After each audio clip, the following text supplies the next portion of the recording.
Tuna rais wa ajabu haijawahi kutokea. Naomba nirudie. Tuna rais wa ajabu haijawahi kutokea. Tumekuwa na matatizo ya njaa yanayosababishwa na ukame au mvua kubwa, sababu hii au ile, miaka mingi tangu tumepata uhuru. Na marais wetu wote waliomtangulia mtakatifu huyu hawajawahi kuona aibu kusema tuna njaa, tusaidiwe, watu wetu wasife njaa.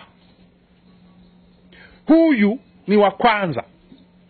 Huyu ni wa kwanza kutamkia Watanzania wenye njaa kwamba hatatoa chakula kwa sababu serikali haina shamba. Kikwete, serikali ya Kikwete ilikuwa na shamba? Serikali ya Mkapa ilikuwa na shamba? Serikali ya Mwinyi ilikuwa na shamba? Ya Nyerere ilikuwa na shamba? Tuna rais wa ajabu kweli kweli. Na tukiendelea kumnyamazia, nchi hii itaangamia kama haijaangamia tayari. Taifa lina njaa. Serikali ya Magufuli imenunua tani 90,000 tu. Kikwete mwaka juzi alinunua tani 450,000.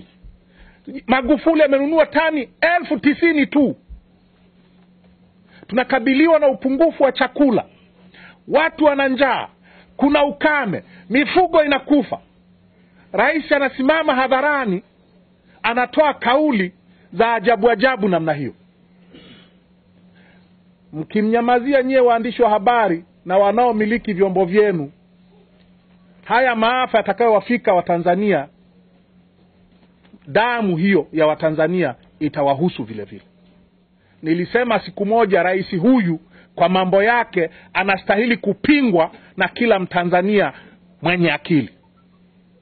Naomba nirudie tena.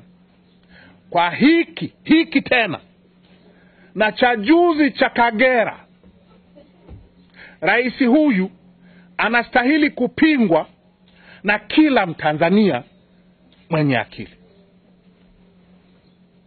Na kumpinga rais sio kosa la jinai kwa mujibu wa sheria za nchi hii.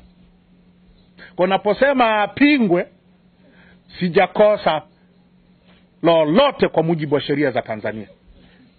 Amiri jeshi mkuu anaitwa vile vile Comforter in Chief. Comforter in Chief. Comforter in Chief manake ni mfariji mkuu. Linapotokea balaa, rais anaenda kufariji waliopata balaa.